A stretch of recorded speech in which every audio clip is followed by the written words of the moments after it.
The month of May is Asian Heritage Month. In this video, however, we are going to revisit some of the key moments where Chinese people coming to Canada.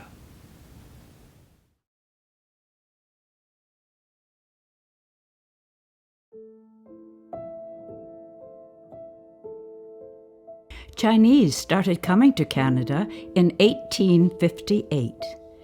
Three important factors triggered their coming: the domestic economic hardship in China, the building of the Canadian Pacific Railway, and the consequent gold rush in the Fraser Valley of British Columbia, Canada.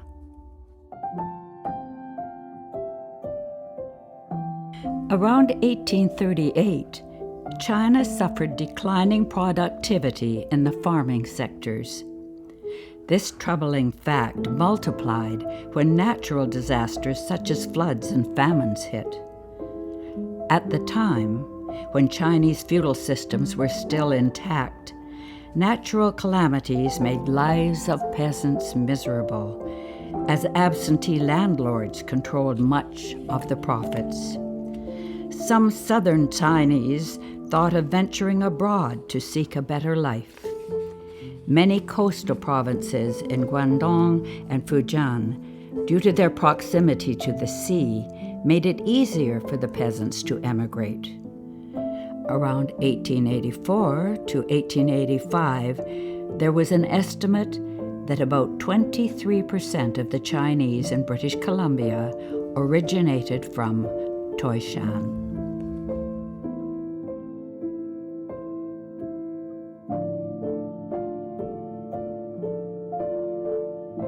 Early Chinese came to Canada to work in mining, salmon canning industries, and as cheap laborers to build the Canadian Pacific Railway. Others also came to search for gold in the Fraser Valley of British Columbia.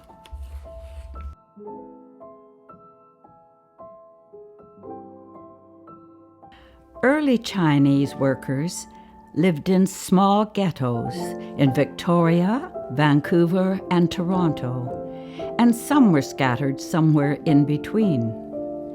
They usually came from the poorer sector of southern Chinese society, and often with no knowledge of English at all. Sometimes they were called sojourners because they were not immigrants the way we understand the social phenomena today. They did not intend to settle. Instead, they came with the dream of returning home rich. However, their dreams were seldom realized.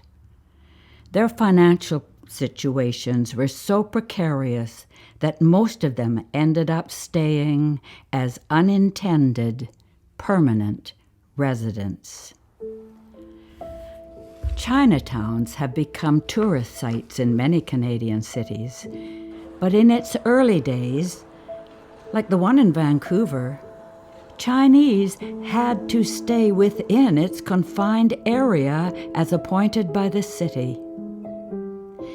One might leave Chinatown for work, but one needed to apply for a permit in order to go outside the boundary. They couldn't just leave the area without permission.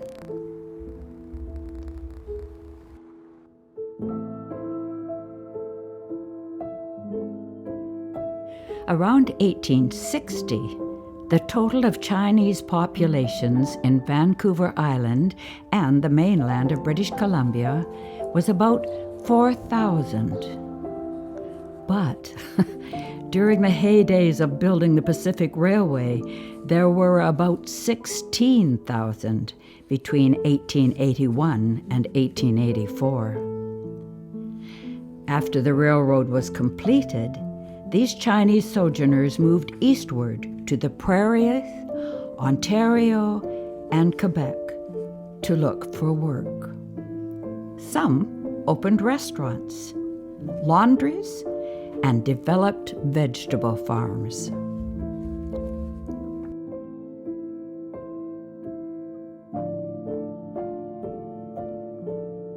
This is the Gulf of Georgia Cannery in Richmond, now a museum. But from 1894, when it first opened, to 1908, it used to be the largest cannery in British Columbia. It employed a significant number of Asians. The Chinese bunkhouse, also in Richmond, is a recreated compound to show the living conditions of early Chinese workers working in the cannery.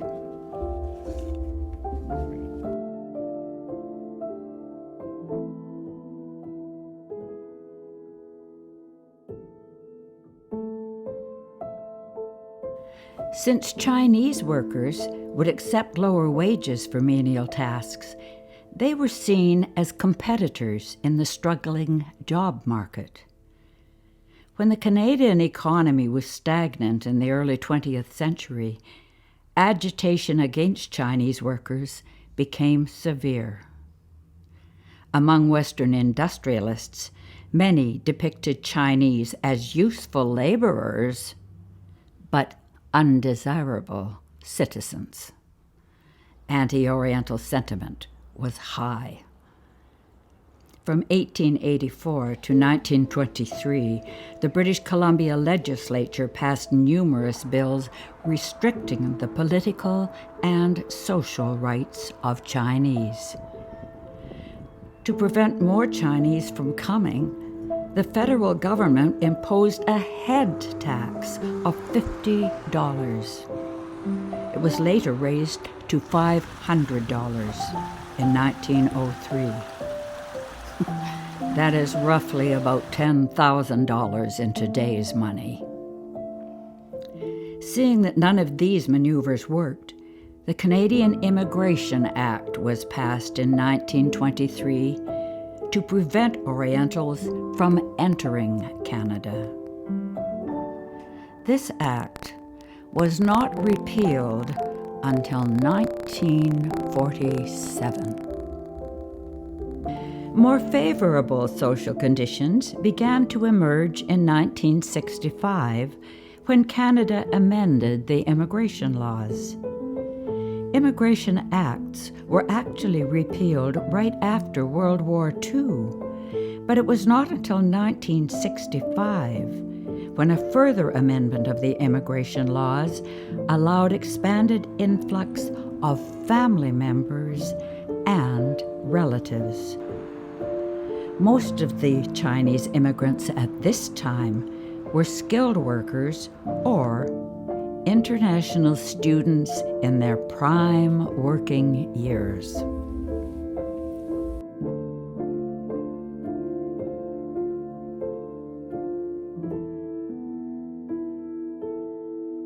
Around late 70s until mid-80s, a large number of international students from Hong Kong played a significant role in the development of Chinese communities in Canada. Chinese people value education as one of the key paths leading towards success in life. But back in the 80s, Hong Kong only had 2 universities. Competition was severe, and only a small number of highly achieving applicants got admitted. The majority of students went overseas as a viable option. Many international students came initially with the goal to earn university degrees. They had no plan to apply for immigration. But the uncertainty of 1997, when British-held Hong Kong was to be handed over to mainland China, caused many Hong Kong Chinese to migrate to Western countries. Many came to Canada. Upon finishing their education, some either found work and stayed, or applied for immigration after returning to Hong Kong. Fueled by the uncertainty, Canada saw a large number of Chinese immigrants coming from Hong Kong in the late 1980s. This time, no longer was it just students who came, but whole families emigrating.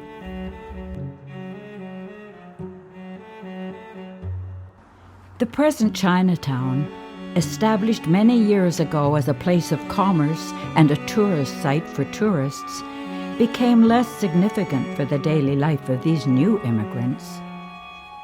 The significance of Chinatown for these modern-day professionals diminished as they built Chinese infrastructures in suburbs, as in the case of Richmond in Vancouver and Markham in Toronto.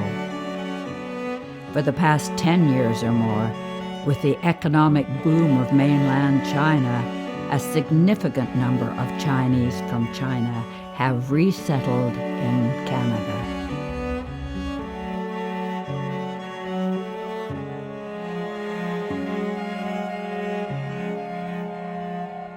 This narrative tells us Chinese people in Canada nowadays are diverse. They include Chinese who came before the 2 wars and their Canadian-born children, Chinese from Hong Kong who have experienced the British system of government, people from Taiwan, and the recent immigrants from mainland China. Although they share a common ancient cultural heritage, the way they live their lives are vastly different. With the subsequent generations of local-born Chinese and the ongoing of intercultural marriages, the Chinese Canadians are a diverse group of people, contributing to the multicultural fabric of Canadian societies. Canada is a magnificent country, and the people are kind and generous. Not to say that Canada is perfect, far from it, but Canada is aspiring to be a welcoming and generous country. Currently, because of the COVID-19 virus, we find racist accusations and damages done to some Asian Canadian and Asian American shops. We must rise above the bar and learn from our histories. Together, we choose to be hospitable and value every opportunity to understand one another. Asian Heritage Month is a perfect time to do this. I hope you enjoy this video. Because of the current pandemic crisis, I don't know what kind of celebration we may have in the city, but you can always go online to find out more about Asian Heritage Month. Thank you for watching.